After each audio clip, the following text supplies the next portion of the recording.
Olá, meus alunos, vamos a mais uma aula de geografia. Nesse momento, nós vamos estar falando do Oriente Médio. O Oriente Médio foi um local onde houveram muitos conflitos por ter uma região estratégica, uma região rica em petróleo, né? Aqui nós estamos mostrando a região. Ele está em Europa, a África e parte do continente asiático. Alguns países aqui vão estar com mais influência nesse nosso estudo.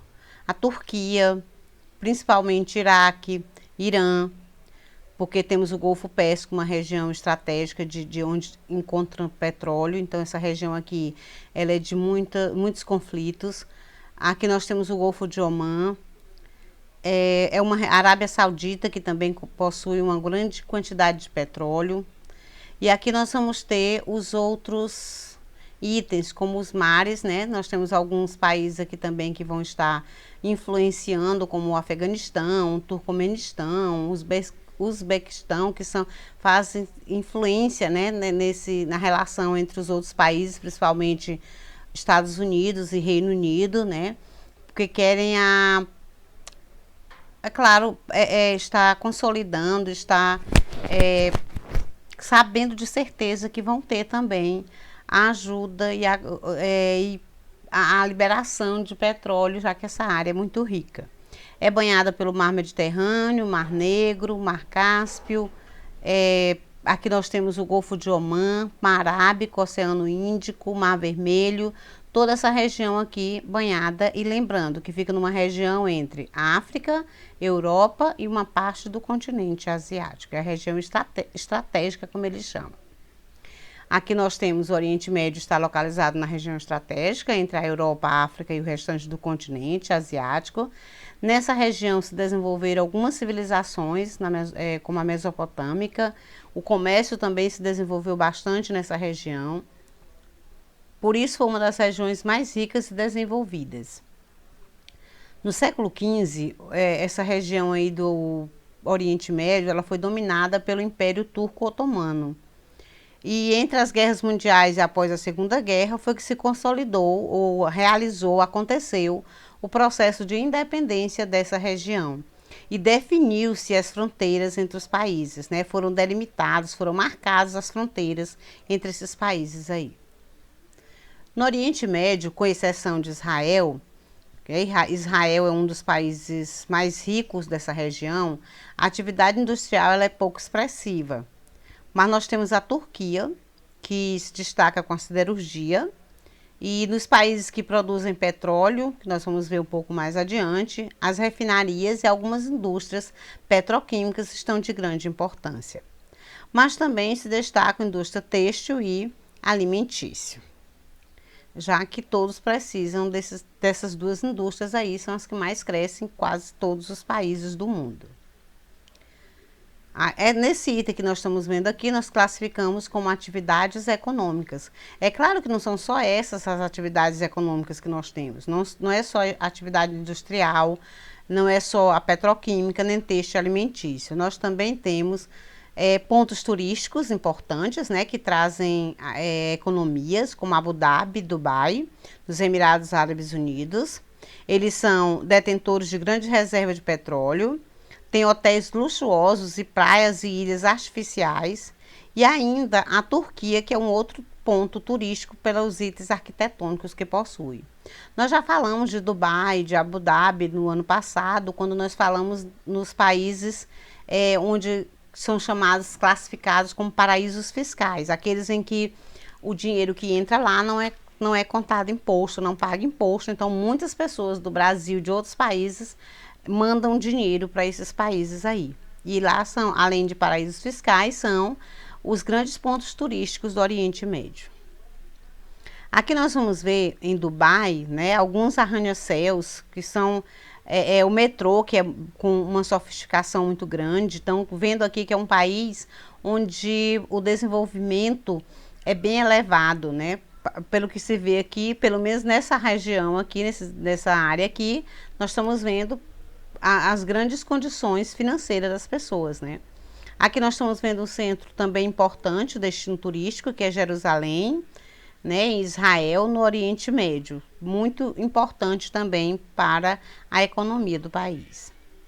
Além de indústrias e turismo, nós temos também a agricultura, que destaca-se com arroz, milhete, trigo e algumas frutas. E nessa mesma agricultura, eles dão destaques para algumas exportações, como oliveira, chá, fumo, algodão e tâmara. Tâmara é uma fruta muito doce que ultimamente está sendo utilizada na produção de açúcares para diabéticos, né, dietéticos. Nós temos também a pecuária, que se destaca ovinos e caprinos, que são os principais rebanhos. Isso não quer dizer que eles não tenham outros, mas como esses são os mais numerosos, né, ovinos e caprinos é o que estão em destaque.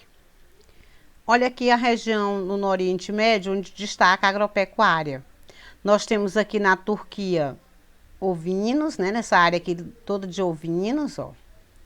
Nós temos algumas áreas que são as tâmaras, frutos bastante doce e que são produzidos com eles açúcares, né, diferentes. Nós temos aqui o algodão e nós temos aqui próximo ao Mar Negro, na Turquia, o chá. Chá que é de grande importância para muitos. Nós temos algumas áreas de agricultura de subsistência, mas também nós temos áreas de culturas mediterrâneas, né? Então, bem maiores, né? Uma área bem grande. E ainda temos aquelas áreas que não são cultivadas, né? Poucos produtivas ou improdutivas. Elas normalmente estão nas áreas mais frias, nos locais de serras, né? Por isso, menor produção. O petróleo é uma das fontes de riqueza que considerado até o ouro negro. O petróleo ele é muito importante, é uma das principais fontes de energia e matéria-prima que nós temos no mundo. É uma das causas, principalmente no Oriente Médio, é uma das causas de guerra e revoluções no Oriente Médio, já que todos querem áreas com a produção de petróleo. É um combustível da sociedade industrial e fonte de matéria-prima. Do petróleo faz-se o gás, gasolina, óleos, combustíveis, querosene, entre outros, piche, entre outros. E é uma riqueza gerada pela exportação de petróleo e gás natural. Essa riqueza do Oriente Médio, né? O Oriente Médio que provoca guerras, tem riquezas geradas pela exportação de petróleo e gás natural, e esse petróleo é composto de carbono e hidrogênio. Ele é líquido, né, também, e a formação se dá nos ambientes marinhos. Vocês podem observar no livro de vocês, tem uma gravura que mostra como é que forma esse petróleo. Aqui nós temos alguns países onde estão mostrando aqui os que têm maior quantidade de petróleo. Venezuela, isso em 2014, né? Venezuela, Arábia Saudita, Canadá, Irã, Iraque, por isso a briga entre eles, o Kuwait, os Emirados Árabes, Rússia, Líbia, Nigéria, e o Brasil está em 14º lugar nesse ranking, né? Também produz o petróleo. No Oriente Médio, graças ao petróleo, houveram interesses externos. Primeiro item, as guerras contra os terrorismos, né, contra os terroristas que queriam entrar nos países. Estados Unidos e os países europeus, principalmente o Reino Unido, estavam juntos com o Oriente Médio e o Ocidente para evitar essas guerras, evitar esse terrorismo. Também os da Arábia Saudita, do Kuwait, a Rússia, a China, são países que são interessados, né, que têm interesses nessas áreas, porque pode comprar um petróleo por um preço menor ou sem altas taxas, né? Vocês sabem, eu já disse a vocês que quando um país tem um acordo com outro, eles têm as vantagens, principalmente nos baixos impostos, né, causados nos itens de transporte de exportação de produtos. Acho que vocês viram agora que o Brasil, como o arroz subiu bastante, o presidente comprou para reduzir as taxas de juros, para ver se pelo menos ele não aumenta o preço, né? Ainda que não caia, mas também não aumenta, já que a produção brasileira está baixa e a China está comprando bastante a produção. Países como Irã, Cazaquistão, Quirguistão, Tadjiquistão e Uzbequistão, eles estreitaram laços comerciais e de cooperação tecnológica e militar com os países do Oriente Médio. Por quê? Porque eles contam com uma reserva petrolífera e que é fundamental tanto para os Estados Unidos e para os outros governos, como eles comercializar ou estar relacionados com esses governos não democráticos, governos que não têm a preocupação bastante com a democracia, né? Não é uma divisão econômica para todos, não é um trabalho feito, realizado para todos.